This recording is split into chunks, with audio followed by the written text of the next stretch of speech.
रात के 3 बजे थे। शहर की तमाम गलियां सुनसान पड़ी थीं। सिर्फ कभी कभार कोई आवारा कुत्ता भौंककर खामोशी तोड़ता। इसी सुनसान गली में एक बूढ़ा शख्स अपनी लाठी टेकता हुआ आहिस्ता आहिस्ता चल रहा था। उसके कदमों की आहट दीवारों से टकराकर वापस आती। उसके चेहरे पर झुर्रियों की लकीरें कहानियां सुना रही थीं और आंखों में वो चमक थी जो सिर्फ उन्हीं लोगों को नसीब होती है जिन्होंने जिंदगी के तल्ख सच देखे हों। वो अचानक रुका। उसकी नज़र गली के कोने में बने एक पुराने दरवाजे पर पड़ी जिस पर गहरे लकड़ी के नक्शोनिगार बने थे। उसने ठंडी सांस ली और दरवाजे की तरफ बढ़ा, जैसे कोई पुरानी याद उसे बुला रही हो, जैसे वो दरवाज़ा खुद उसका इंतजार कर रहा हो। उसने झिझकते हुए दस्तक दी, पहले हल्की फिर जोरदार, मगर अंदर से कोई आवाज़ ना आई। उसके चेहरे पर एक अजीब सी मुस्कुराहट फैल गई, जैसे उसे यकीन था कि कोई ना कोई ज़रूर आएगा। इसी असना में दरवाज़ा आहिस्ता से खुला। अंदर से एक नौजवान बाहर निकला जिसके चेहरे पर नींद के आसार साफ दिखाई दे रहे थे। उसने गुस्से से पूछा, कौन है? बूढ़े ने जवाब नहीं दिया, बल्कि उसकी आंखों में देखता रहा, जैसे कोई इम्तिहान ले रहा हो। नौजवान ने दोबारा पूछा, क्या चाहिए बूढ़े से? मगर बूढ़ा खामोश खड़ा था।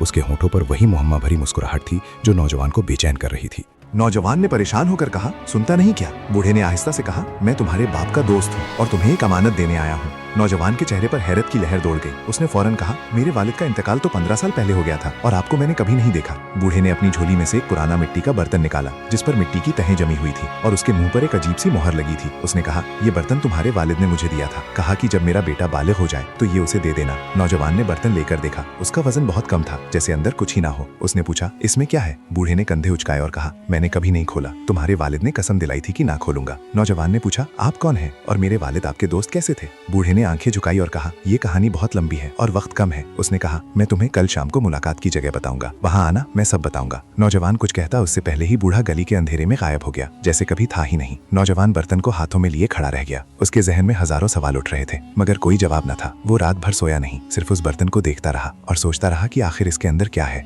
अगले दिन सुबह की पहली किरण जब उसके कमरे में आई तो उसने तय कर लिया था कि वो बूढ़े से जरूर मिलेगा, मगर पहले वो इस बर्तन के बारे में कुछ जानना चाहता था।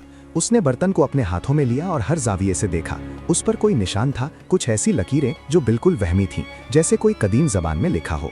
उसने सोचा कि क्यों ना शहर के पुराने अजायब घर में काम करने वाले बाबा जान से मिल लिया जाए, जो कदीम अशिया के माहिर थे।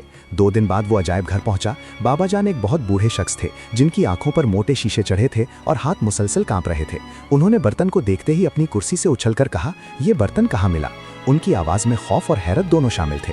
नौजवान ने सारी कहानी सुनाई तो बाबा जान की पेशानी पर पसीना आ गया। उन्होंने कहा, बेटा, ये बर्तन आम नहीं है, ये 300 साल पुराना है और इस पर जो नक्श हैं वो एक खुफिया ताकत के इशारे हैं। नौजवान ने पूछा, कौन सी ताकत?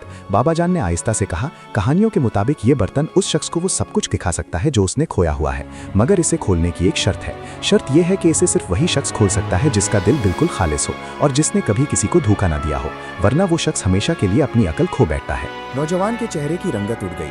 उसने सोचा कि उसके वालिद ने ये बर्तन क्यों छोड़ा और क्यों इसे देने के लिए इतना इंतजार किया।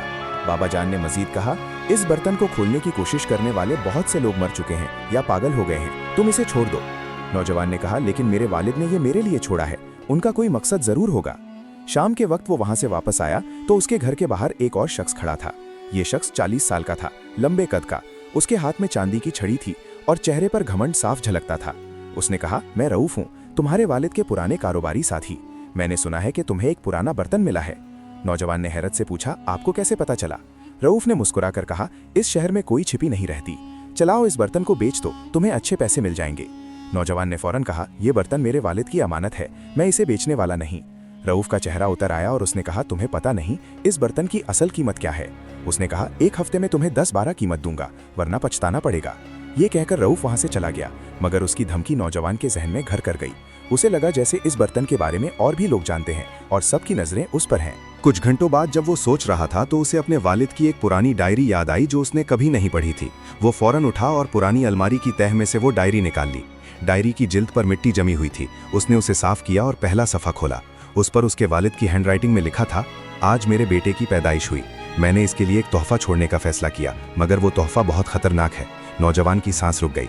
उसने अगले सफ़े पलटे तो उस पर एक नक्शा बना था जिस पर कुछ जगहों के नाम लिखे थे और उन पर सुर्ख निशान लगे थे। डायरी के बीच में एक पर्ची मिली जिस पर लिखा था, अगर कभी बर्तन खोलने की कोशिश करो तो याद रखना कि सच्चाई हमेशा तकलीफ देती है, मगर झूठ से बेहतर है। नौजवान ने रात भर डायरी पढ़ी। उसे पता चला कि उसके वालिद एक बहुत बड़े राज के मुहाफिज थे और ये बर्तन उस राज की कुंजी था। डायरी में यह भी लिखा था कि शहर के बाहर एक पुरानी हवेली है जहां इस बर्तन को खोलने का सही तरीका मौजूद है।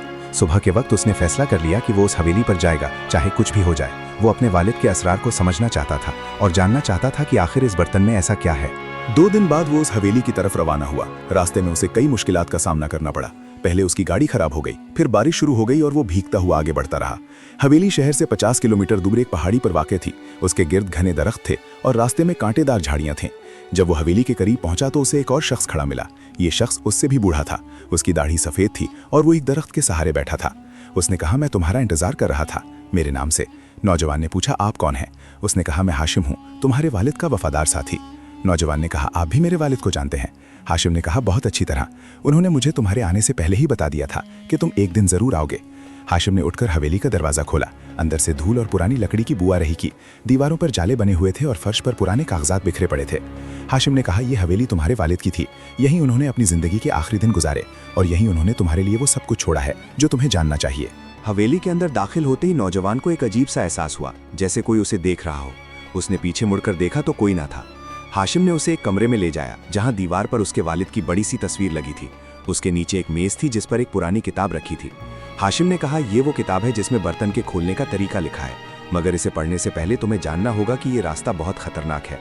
नौजवान ने किताब उठाई। उसका वजन बहुत ज्यादा था। उसके सफ़ाहात पीले पड़ चुके थे और कुछ सफ़ाहात फटे हुए थे।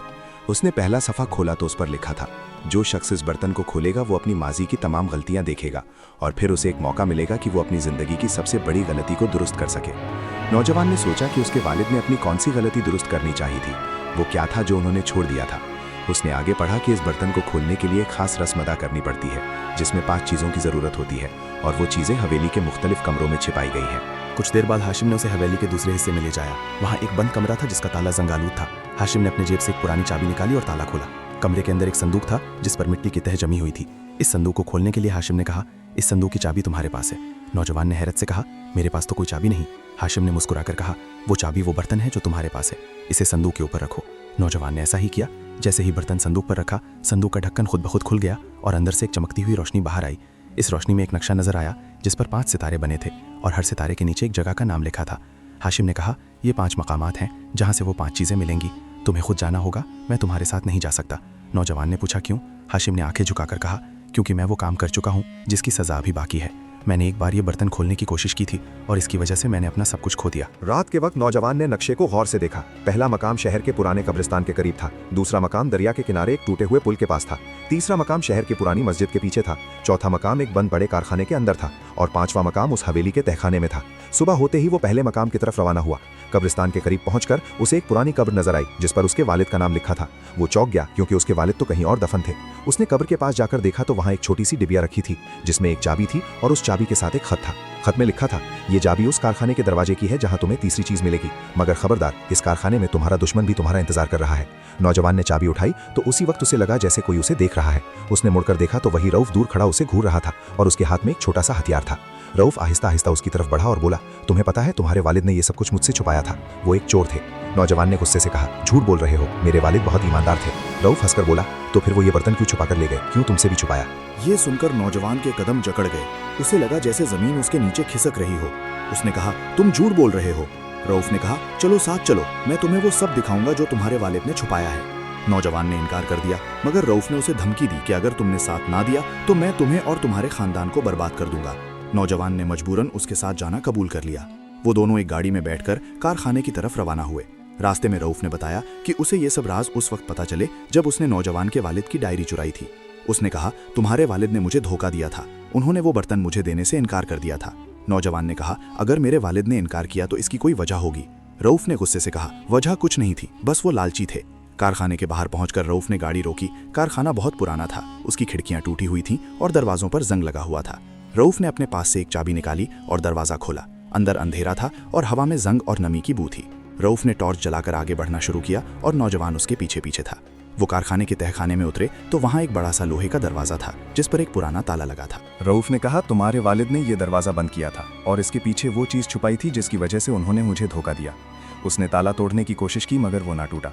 तब नौजवान को उसकी जेब में रखी वो चाबी याद आई जो कब्रिस्तान से मिली थी। उसने चाबी निकालकर ताले में लगाया और ताला खुल गया। रऊफ ने हैरत से कहा, तुम्हारे पास ये चाबी कैसे आई? नौजवान ने जवाब नहीं दिया बल्कि दरवाज़ा खोलकर अंदर दाखिल हो गया। अंदर एक छोटा सा कमरा था जिसकी दीवारों पर पुराने अखबारों के कटिंग लगे थे और बीच में एक मेज़ थी जिस पर एक डायरी रखी थी। नौजवान ने डायरी उठाई और पढ़ना शुरू किया। उसमें उसके वालिद ने लिखा था कि रऊफ दरअसल एक बहुत बड़ा मुजरिम था जिसने शहर के बहुत से लोगों को लूटा था और ये बर्तन उसकी लूटी हुई अशिया में से एक था। नौजवान ने रऊफ की तरफ देखा तो उसका चेहरा गुस्से से सुर्ख हो चुका था। उसने चिल्लाया, वो झूठ बोल रहा है, मैंने कभी किसी को नहीं लूटा। नौजवान ने कहा, फिर ये अखबार के कटिंग क्यों हैं जिनमें तुम्हारे जराइम की तफसील है? रऊफ ने एकदम हमला कर दिया और डायरी छीनने की कोशिश की, लेकिन नौजवान ने बचकर भागना शुरू कर दिया। वो कारखाने के अंदर ही अंधेरे में भाग रहे थे। नौजवान ने एक पुरानी सीढ़ी देखी और ऊपर चढ़ गया। रऊफ उसके पीछे था, लेकिन सीढ़ी टूट गई और रऊफ नीचे गिर पड़ा। नौजवान ने मौका गनीमत जानकर कारखाने से बाहर निकलकर अपनी गाड़ी में बैठकर वहां से फरार हो गया। उसका दिल जोर जोर से धड़क रहा था और उसके हाथ कांप रहे थे। शाम के वक्त वो हवेली वापस पहुंचा तो हाशिम दरवाजे पर बैठा उसका इंतजार कर रहा था। उसने नौजवान की हालत देखकर पूछा, क्या हुआ? नौजवान ने सारी कहानी सुनाई तो हाशिम ने कहा, मैं जानता था कि रऊफ तुम्हारा पीछा करेगा, इसीलिए मैंने तुम्हें खबरदार किया था। हाशिम ने कहा, अब तुम्हारे पास दो ही रास्ते हैं, या तो ये सिलसिला यहीं छोड़ दो और अपनी जिंदगी गुजारो, या फिर आगे बढ़ो और सच्चाई का सामना करो। नौजवान ने कुछ देर सोचा और फिर कहा, मैं आगे बढ़ूंगा। मैं जानना चाहता हूं कि मेरे वालिद ने आखिर क्यों ये बर्तन मेरे लिए छोड़ा।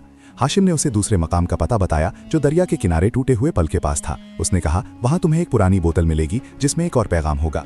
अगले दिन सुबह सवेरे नौजवान दरिया की तरफ रवाना हुआ। जब वो टूटे पुल के पास पहुंचा तो उसने इर्द गिर्द तलाश करना शुरू कर दी। पुल के नीचे एक छोटी सी गार थी जिसके अंदर वो गया। गार के अंदर बिल्कुल अंधेरा था। उसने टॉर्च जलाकर देखा तो वहां एक पुरानी बोतल रखी थी जिसका मुंह बंद था। उसने बोतल खोली तो अंदर से एक पर्ची निकली जिस पर लिखा था, तीसरी चीज तुम्हें उस शख्स से मिलेगी जो तुम्हारे वालिद की मौत का गवाह है। नौजवान की आंखों में आंसू आ गए। उसने सोचा कि उसके वालिद की मौत का गवाह कौन हो सकता है। हाशिम ने पहले कभी इस बारे में नहीं बताया था। वो वापस हवेली आया तो उसने हाशिम से पूछा, आपने मुझे क्यों नहीं बताया कि मेरे वालिद की मौत का गवाह कौन है? हाशिम का चेहरा उतर गया और उसने कहा, इसलिए कि वो गवाह मैं खुद हूं। नौजवान चौंक कर रह गया। उसने कहा, आपने पहले क्यों नहीं बताया? हाशिम ने आंखों में आंसू लिए कहा, क्योंकि मैंने तुम्हारे वालिद को बचाने की कोशिश की थी मगर नाकाम रहा और इस नाकामी का दाग मेरे दिल पर हमेशा रहेगा। हाशिम ने बताया कि नौजवान के वालिद को रऊफ ने कत्ल किया था क्योंकि उन्होंने उस बर्तन को रऊफ को देने से इनकार कर दिया था और इस कत्ल का कोई सबूत नहीं था, इसलिए रऊफ सजा से बच गया। कुछ हफ्तों बाद नौजवान ने चौथे मकाम का रुख किया जो शहर की पुरानी मस्जिद के पीछे था। वहां पहुंचकर उसने देखा कि एक पुराना कुआं है जिसके गिर्द ईंटें बिखरी पड़ी थीं। उसने कुएं के अंदर देखा तो बहुत गहरा था और नीचे पानी छलक रहा था। उसे लगा कि शायद चीज कुएं के अंदर है, मगर वो अंदर कैसे जाए? इसी दौरान एक बहुत बूढ़ा शख्स वहां आया जिसके हाथ में रस्सी थी। उसने कहा, मैं जानता हूं तुम क्या ढूंढ रहे हो, मैं तुम्हारी मदद करूंगा। उसने रस्सी बांधी और नौजवान को कुएं में उतार दिया। नीचे पानी बहुत ठंडा था और अंधेरा था। उसने हाथ फैलाया तो उसे एक पत्थर का बक्सा मिला जिसके अंदर एक चांदी की अंगूठी थी। इस अंगूठी पर उसके वालिद का नाम कुंदा था। वो समझ गया कि ये अंगूठी उसके वालिद की थी और ये आखिरी निशानी थी। ऊपर आकर उसने बूढ़े से पूछा, आप कौन है? बूढ़े ने कहा, मैं तुम्हारे वालिद का उस्ताद था, मैंने ही उन्हें इस बर्तन के बारे में बताया था। बूढ़े ने कहा, अब तुम्हारे पास 5 निशानियां हैं, तुम बर्तन खोल सकते हो, मगर याद रखना जो तुम देखोगे वो तुम्हें बदल देगा। नौजवान हवेली वापस आया तो उसने हाशिम से कहा कि अब वक्त आ गया है। उसने बर्तन को एक कमरे में रखा और 5 चीजें उसके गिर्द रख दी। हाशिम ने कहा, मैं तुम्हारे साथ नहीं रह सकता, ये तुम्हारा सफर है, मैं बाहर इंतजार करूंगा। नौजवान ने बर्तन को हाथ में लिया और उसे खोलने की कोशिश की। जैसे ही उसने ढक्कन हटाया एक जबरदस्त धमाका हुआ और कमरा रोशनी से भर गया। वो अपने आप को एक पुराने जमाने में पाया जहां उसके वालिद जिंदा थे और रऊफ उनसे झगड़ रहा था। उसने देखा कि रऊफ उसके वालिद पर हाथ उठाता है और वो गिर जाते हैं। नौजवान चिल्लाया नहीं, मगर वो सिर्फ एक तमाशाई था, वो कुछ नहीं बदल सकता था। उसने अपने वालिद को मरते देखा और उसका दिल टूट गया। अचानक मंजर बदला और उसने अपने आप को एक और जगह पाया जहां उसके वालिद उसे छोटे बच्चे की शक्ल में प्यार कर रहे थे। वो रोने लगा क्योंकि वो जानता था कि ये सिर्फ एक ख्वाब है। बर्तन के अंदर से एक आवाज आई, अब तुम जानते हो सच्चाई क्या है। तुम्हारे वालिद ने तुम्हें ये बर्तन इसलिए दिया ताकि तुम जान सको कि वो कैसे मरे और किसके हाथों मरे। नौजवान ने आंखें खोली तो वो वापस अपने कमरे में था। बर्तन उसके पास था और उसके मुंह से धुआं निकल रहा था। उसने देखा कि बर्तन के अंदर एक छोटी सी डिस्क है जिस पर उसके वालिद की आवाज रिकॉर्ड थी। उसने डिस्क चलाई तो उसके वालिद की आवाज आई, बेटा अगर तुम ये सुन रहे हो तो समझ जाना कि मैं इस दुनिया में नहीं रहा।